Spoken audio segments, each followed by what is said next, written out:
Sejam todos bem-vindos a mais um vídeo tutorial sobre Simplify 3D. Nesse vídeo eu vou estar ensinando sobre as peças em modelo 3D para serem impressas, tais como configuração, método de fatiamento, o essencial para poder ter uma boa impressão. Então vamos começar por essa primeira parte. Para adicionar um modelo na sua área de trabalho, você tem várias formas. A primeira delas é o mais comum, vir aqui em File e Import Models.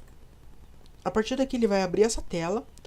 E você pode ir até a pasta onde que você tem os seus modelos e simplesmente abri-los. Ele vai atirar a peça ali para a área de trabalho. Um detalhe importante, para quem está notando aqui, eu deletei realmente a última configuração de impressora que a gente tinha criado no vídeo anterior. Então, eu estou usando aqui a configuração da minha Delta. Daí está explicado também o formato cilíndrico. Agora o próximo método para poder adicionar a peça. Como vocês viram, né, vai pelo File e Import Models. Também tem a opção aqui desse atalho, Ctrl I. Se você apertar no teclado Ctrl I, ele vai abrir essa mesma tela. O segundo método, que já é feito para facilitar a vida, é você vir aqui nessa barra de conteúdo e clicar em Import. Ele vai abrir a mesma tela, o mesmo local e você vai poder importar suas peças em 3D. Agora, o terceiro modo que pouca gente conhece, talvez não quem está na área, né, mas os novatos vão gostar dessa parte. Você abre a sua pasta e simplesmente arrasta o objeto aqui para o meio. Daí o objeto é jogado ali na área de trabalho como se você tivesse aberto pelo próprio programa. Então, é assim que se adiciona um modelo à sua área de trabalho. A partir daqui vamos trabalhar com essas formas. Então agora vamos para a parte de configuração das peças. Você clica aqui em Edit Process Settings. Daqui vai ter todas as configurações como eu já tinha explicado no vídeo anterior. Então, começando aqui pela aba Extruder. Aqui vai ter o diâmetro do bico, que você configurou no último vídeo. O múltiplo de extrusão, que é o quanto ele vai jogar de filamento em cima do padrão ou abaixo do padrão. E aqui uma largura de bico manual. Na segunda label tem Use Control. Se você usa uma impressora com Direct Drive, isso daqui não vai ser tão necessário assim, mas é bom sempre usar. Então, como a minha Delta, ela usa Bolden, que é uma separação longa entre o extrusor e o bico de aquecimento, ele precisa obrigatoriamente ter isso daqui para não gerar o efeito de teias. Daí deixa aquela aparência linda na peça que parece uma toca de aranha. Vamos explicar aqui. Isso daqui também serve para quem tem Bolden ou para quem tem uma Delta. Retraction Distance é a distância que ele vai recolher o filamento quando ele for se mover do ponto A para o ponto B. Essa historinha de ponto A a ponto B eu expliquei no vídeo anterior. Aqui, Extra Restart Distance, não vou precisar explicar porque isso daqui é quase desnecessário. Vertical Lift é uma parte importante. Por exemplo, se você deixar aqui cada vez que ele terminar uma camada, ele vai realizar o retract, vai sugar o filamento e vai erguer no eixo Z 1 milímetro a altura do bico. Vai se mover até o ponto B, vai abaixar esse 1 milímetro e vai continuar imprimindo normalmente. Isso daqui é bom para quando você tem uma peça delicada que vai com certeza envergar uma das extremidades. Isso daí pode salvar um pouco o contorno da peça. É uma dica legal, mas é um pouco avançado para quem está iniciando. Daqui, Retraction Speed. Retraction Speed vai depender muito da velocidade e do torque que o seu motor tem disponível. Por exemplo, se você usa um motor com redução, não vai adiantar você colocar uma velocidade muito alta que ele vai travar o motor. Motor de passo, não importa o melhor drive de passo que você tenha na sua impressora, ele tem um limite. E esse limite precisa obrigatoriamente ser respeitado nessa parte. Cost at End. Então isso daqui é todo final de camada. Se ele deixa algum resíduo, você pode estar cortando esse resíduo por aqui. Eu estou deixando em 0, mas durante as impressões eu vou explicar melhor. Agora vamos para a parte de Layer. De acordo com a minha configuração de extrusão, o meu bico é 0,4, então vou deixar em camada padrão 0,2 milímetros. Daí aqui, camada de topo, vou deixar 3 preenchimentos completos. Camada de chão, ou camada de baixo, vou deixar 3 preenchimentos completos também. Daqui, Outline Primer Shell. Essa daqui seria a camada de contorno. Então vou deixar 2, que assim daí fica melhor para explicar sobre escala de velocidade. Aqui tem umas outras partes aqui que eu não acharia tão necessário explicar, mas vou explicar para evitar que alguém faça alguma coisa errada ou só para curiosidade mesmo. Então, aqui, Outline Direction, direção da linha externa. Ele pode fazer a linha de dentro para fora ou de fora para dentro. Isso daqui implica muito na qualidade da impressão. O melhor mesmo é você deixar de dentro para fora. Ele vai criar uma linha interna e daí ele vai criar a linha definitiva que você vai ver no final da peça. Essa opção aqui eu nunca usei, então não vou poder explicar. Agora, a última aqui eu uso de vez em quando.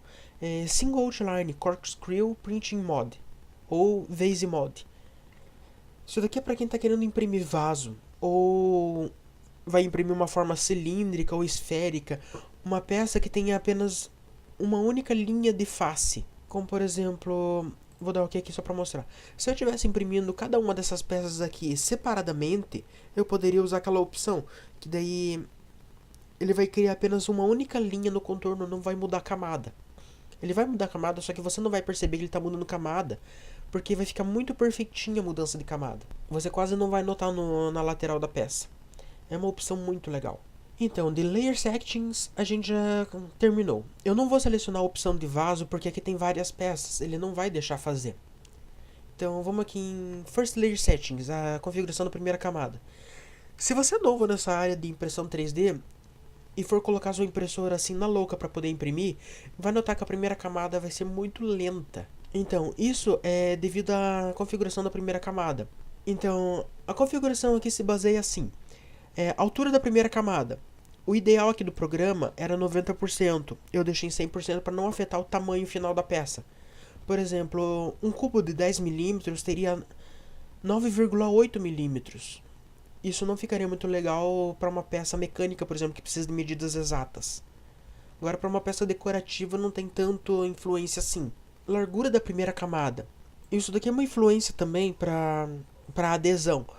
Ele deixa de propósito a altura da primeira camada baixa e a largura aqui era para estar em 100%. Isso significa, quem já ligou os pontos, né, que a primeira camada ela vai sair amassada, exatamente para aderir melhor na mesa. A parte da adesão da mesa depende também do tipo de adesivo que você está usando e do material que você está usando.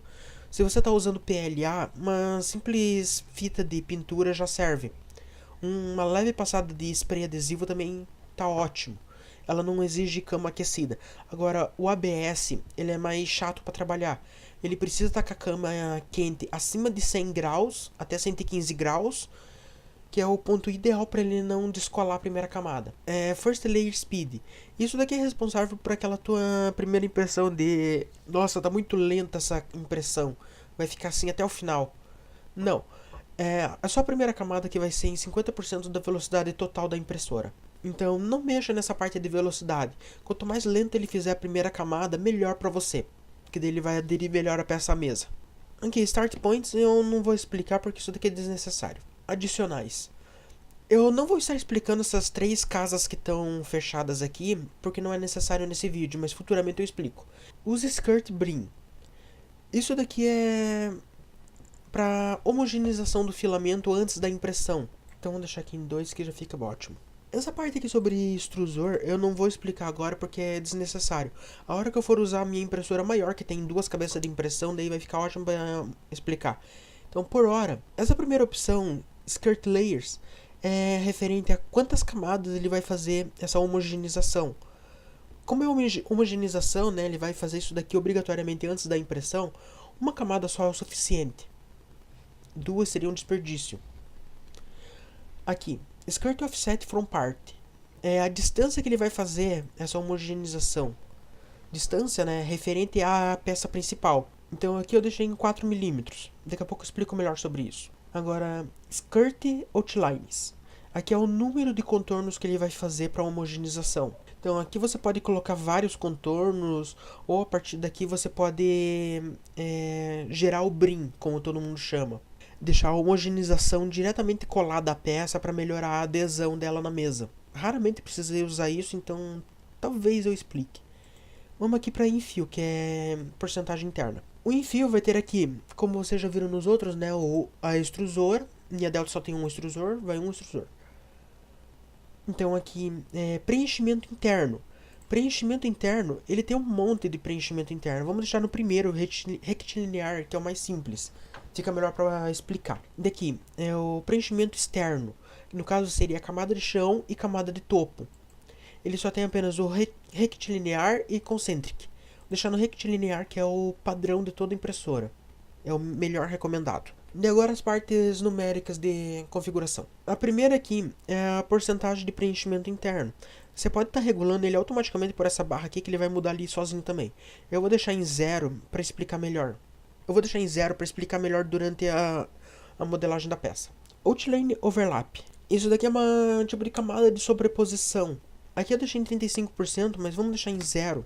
Que daí depois eu vou mudando conforme vai passando a impressão para poder ajudar na explicação. Infill Extrusion Rigid. Isso daqui que eu movimos na camada de extruder é esse Extrusion Rigid. Aqui eu deixei no padrão, 4. Então aqui como é preenchimento interno eu vou deixar em 105. A próxima parte aqui seria distância mínima. Distância mínima, conforme ele vai fechando a peça, ele vai vendo a partir dessa configuração se é necessário ou não manter o preenchimento interno. Dependendo da peça, o correto é você deixar em 0. Por exemplo, peças cilíndricas ou com cantos arredondados, como essa daqui que está à mostra na tela. A próxima parte aqui é uma parte que vocês não devem mexer nunca. Imprimir o preenchimento a cada uma camada. Isso significa que ele vai imprimir em todas as camadas o preenchimento interno. Então, essa parte aqui, se você mexer, nem adianta mais colocar preenchimento interno. É bom deixar do jeito que está. Então, essa parte aqui é uma parte que eu não mexo porque é muito desnecessário. Ele vai incluir uma camada completa de acordo com as camadas que você selecionar aqui. Por exemplo, se eu quiser uma camada completa a cada 5 layers, ele vai fazer uma camada de topo como se estivesse fazendo ali normal. Aqui nessa parte do lado é o ângulo de offset. Isso daqui você pode deixar 0, 90, 30, pode adicionar quantos você quiser. No caso aqui, como ele é rectilinear, ele vai fazer primeiro 45 graus e depois menos 45 graus na próxima camada. Daí, isso daqui é por camada. Você pode colocar outros ângulos aqui que, conforme ele vai mudando a camada, ele vai indo para o próximo ângulo e assim por diante. Como aqui eu deixei em 0, eu vou explicar agora o fatiamento da peça. Então, tendo feito as configurações base, você pode chegar aqui embaixo e clicar em Prepare to Print. Deu pra ver, né, que fez esse monte de risca doida aqui na tela, a qual, se você tá começando agora, né, não vai entender bolhufas do que tá aqui. Então, uma explicação básica. As cores que estão aqui representam a escala de velocidade, a escala está aqui no canto. Quanto mais fria for a cor, mais devagar ele vai imprimir. Quanto mais quente for a cor, mais rápido ele vai imprimir. Então, como dá pra perceber, né, que ele vai imprimir bem devagar, porque não tem nenhuma cor quente. Então, ficou assim. As 3 camadas de chão, como já tínhamos configurados. As 2 camadas de shell, de contorno. E daí vai para as camadas de topo. Para quem notar, a camada de chão e camada de topo não se afeta diretamente para a pirâmide e para a esfera. Porque a esfera inicia e termina com camada de contorno praticamente. Como dá para notar. E a pirâmide, ela inicia com camada de chão, mas não tem camada de topo. Porque elas vão se fechando até o topo. Então agora, a parte que eu tinha explicado sobre homogeneização é essa camada verdinha aqui ao redor de cada peça. Você pode aumentar a distância de homogeneização para que ele junte essas camadas e faça apenas uma trilha. Que aqui ele vai fazer uma por vez até homogeneizar todas antes de começar a fazer a peça propriamente dita. Então, isso daqui, quanto mais próximo você deixar da peça, mais você pode considerar como se fosse um brim. Se você tiver distância 0, ele vai deixar ligada a peça, e daí toda a temperatura da cama, no caso para ABS, ele vai ser direcionada para o meio, para a peça. Vai ter uma chance maior de finalizar a peça sem dar o arp ou descolamento na mesa. Vou mostrar aí na prática como que é essa configuração. Então aqui na aba adicionais, use skirt brim. Então o offset eu vou deixar em 0 e o skirt outlines eu vou deixar, por exemplo, em 10. Vamos ver o que mudou. Deu pra perceber, né, que mudou muita coisa. Então, ele vai começar a camada de fora pra dentro. Começa de fora, vai indo pra dentro. E quando chegar na primeira camada realmente da peça, ele vai começar de dentro pra fora. Finalizada a camada de brim, ele vai começar a fazer essas camadas internas. Ele vai começar pela camada de dentro, vai fazer a camada de shell, que é essa azulzinha mais clara, e daí ele vai começar a base. A base, no caso, serão apenas 3 camadas embaixo e 3 camadas no topo.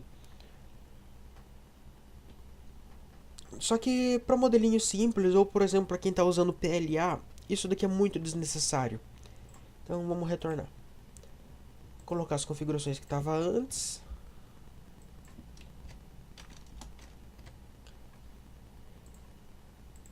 E partir para a próxima demonstração de configuração. A próxima demonstração aqui vai ser em relação à separação das camadas. A próxima parte de configuração aqui vai ser o Outlap, que no caso ele vai pegar essa camada de preenchimento interno e vai juntar com a shell. Como dá pra ver aqui, né, ele tá bem separado. Se fosse fazer uma ponte, né, que é um nível um pouco mais avançado de impressão, isso daqui sairia uma bosta. Vamos voltar lá e configurar melhor o negócio. Então, aqui em preenchimento, tem aqui Outline Overlap, que eu havia explicado agora há pouco. Vamos deixar aqui em 99, que é o máximo que dá pra colocar. Vamos ver a diferença que dá.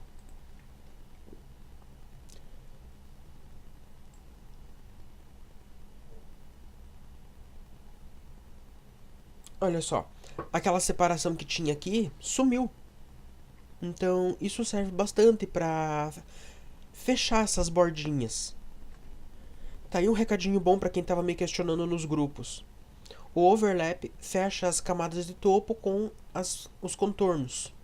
Pro meu padrão eu deixo 35. Isso na minha delta, né? Daí 35 ele vai ficar parcialmente sobreposto. Vou mostrar na primeira camada que fica bem melhor. 35 ele fica parcialmente sobreposto. Essas partezinhas aqui abertas eu quase nem percebo depois da impressão. Então vamos para a próxima parte. Então, sobre as camadas de contorno, não tem como mexer exatamente numa configuração por aqui, ou eu ainda não aprendi. Então, para você juntar as camadas de contorno quando elas estiverem muito separadas, a única solução que teria é mudar o múltiplo de extrusão. Só que daí isso daí entraria em conflito com o overlap e daí você teria que encontrar uma configuração perfeita para sua impressora. Então, o próximo assunto que precisamos tratar aqui é a shell. Então, aqui como já deu pra ver, né? É camada de topo, camada de chão e camada de contorno. Se você quiser uma impressão mais rápida, a qualidade vai sair mais baixa. Então você pode colocar aqui para a altura limite do seu bico. No caso, o meu bico é 0,4.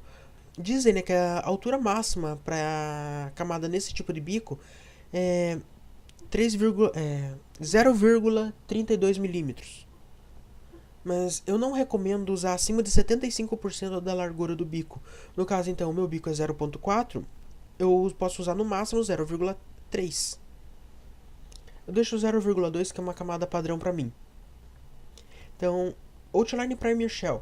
Se eu deixar aqui, por exemplo, em 5 camadas de contorno, ele vai realizar 5 vezes... Vou deixar aqui pelo cubo que é mais fácil de ver. Ele vai realizar 5 vezes a camada de contorno. Vai sair uma peça grossa e bem mais sólida. No caso assim, se você está calibrando sua impressora, apenas um de shell é o suficiente. Se você vê que a parede não está saindo legal, deixa com no máximo 2. Isso daí vai implicar também no consumo de filamento. Então agora vamos falar sobre o preenchimento interno. Preenchimento interno, como eu havia explicado, né, você pode mover essa barra aqui, que daí ele vai criar o preenchimento dentro da peça. Por hora ela estava oca. Agora você nem nota mais que ela está oca. Agora, como eu deixei 100%, né, ele está 100% preenchido, parecendo que só tem camada de chão e topo. Não, voltar lá e deixar em 20%, acho que tá bom para um exemplo. Então, enfio. As outras configurações aqui, como eu já expliquei, não vou precisar explicar novamente.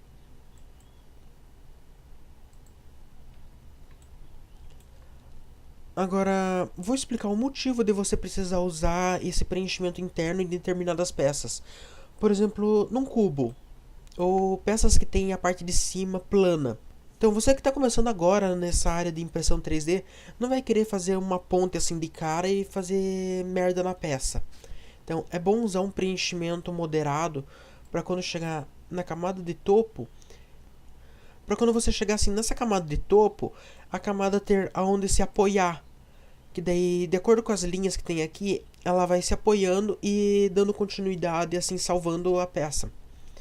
Agora, se você entende um pouco de impressão 3D, tem aquele cooler de impressão para resfriar a camada, isso daí já ajuda bastante. Vou explicar sobre isso mais pra frente. Então, por hora, aqui no cubo, ele ajuda na primeira camada de topo, que daí as outras duas já vão saindo com a perfeição. A pirâmide é uma exceção, porque ela não usa, já que as camadas vão diminuindo conforme a peça vai subindo. Então, pirâmide simples desse jeito assim, ela pode ser feita com 0 de preenchimento. O cilindro aqui é a mesma coisa que o cubo, ele vai ter uma camada plana em cima, então é bom você colocar. Agora vamos para a esfera. A esfera é uma parte meio delicada. A parte de baixo dela eu deveria estar explicando nesse vídeo, mas eu vou explicar num próximo vídeo, onde eu vou falar sobre suporte para impressão. Então, como dá pra ver, né, ela inicia normal, vai esferificando até em cima, vai fechando, e aqui no topo. Então, a partir de 75, 80% da peça, ele vai começar a fazer essas rebarbas internas, que é tipo um apoio para a próxima camada. Que se for notar, vamos ver se eu consigo pegar aqui certinho. Ó, se for notar, ele vai começar a próxima camada em cima dessa rebarba, desse apoio. E finalizando a camada, ele vai fazer outra rebarba maior ainda, e daí vai fazer o preenchimento, que só vai ser uma risca, nossa. Então, mas para modelos maiores, isso daqui é muito útil. Que daí, quanto maior for o preenchimento interno, mais perfeito vai sair esse topo de esfera. Tem gente que arrisca fazer com um 0 de preenchimento, né? Mas são doidos. Daí, conforme a peça vai finalizando, ele vai criando a camada fechada, que no caso é essa 100% verde. Não sei se é necessário explicar, né, a escala de velocidade, mas talvez eu explique no vídeo futuro. Assim você já consegue iniciar nessa área de impressão 3D fazendo uma peça com o mínimo de erro possível. Não tente fazer a esfera assim de começo, porque você não vai conseguir. Uma outra curiosidade aqui para quem tiver interesse é sobre essa opção aqui que eu disse para não selecionar porque era desnecessária. Então vamos selecionar aqui. A cada 5 camadas ele vai fazer um preenchimento completo. Vamos tomar como base de exemplo o nosso cubo. O cubo, como você já sabe, né, ele tem 1 centímetro em cada face, já que é um cubo, né? Então vamos preparar a impressão. De cara aqui você não nota muita diferença, apenas nota que agora ficou com algumas linhas de velocidade mais baixa ou mais alta. Isso se refere ao seguinte: a cada 5 camadas a partir do chão, ele vai fazer uma camada completa. Então vamos mostrar por dentro para ver como é que ficou.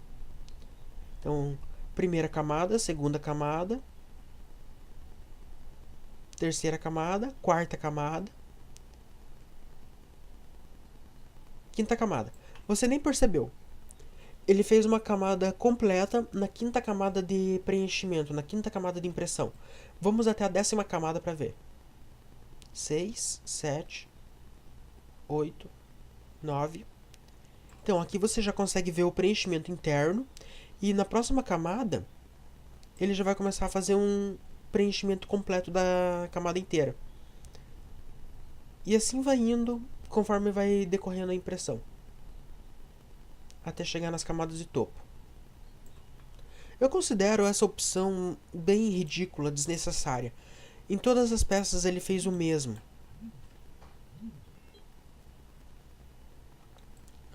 Como dá pra ver, né? Ele fez isso no decorrer de cada peça. Acredito que na esfera dê pra reparar melhor nessa opção. Outra coisa que eu havia dito que também é desnecessário você mexer é nesse daqui. Imprimir um fio a cada quantas camadas? Vamos deixar aqui a cada 10 camadas para ver no que dá. Então, aqui ele já me deu até um aviso de alerta, dizendo que isso daí não é recomendado. Então, deu pra notar alguma diferença na peça? Eu não notei nenhuma. Mas o que realmente importa é a parte de dentro da peça. Veja a merda que fica. Ele vai tentar compensar a altura.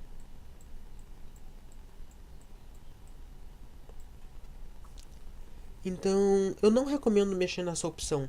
Deixa a camada de preenchimento a cada uma camada normal que vai te dar menos trabalho. Não tente de qualquer forma reduzir a velocidade de impressão porque é desnecessário você tentar. Então, tá finalizada aqui a configuração básica para iniciar na impressão 3D. Eu devo lembrar que de uma delta para uma cartesiana a configuração muda em alguns aspectos. Então, dependendo da sua impressora, você vai ter que achar o melhor para ela. Então é isso, espero que tenham gostado. Se o vídeo foi de alguma ajuda, compartilhe aí que pode ajudar mais pessoas também. Até a próxima.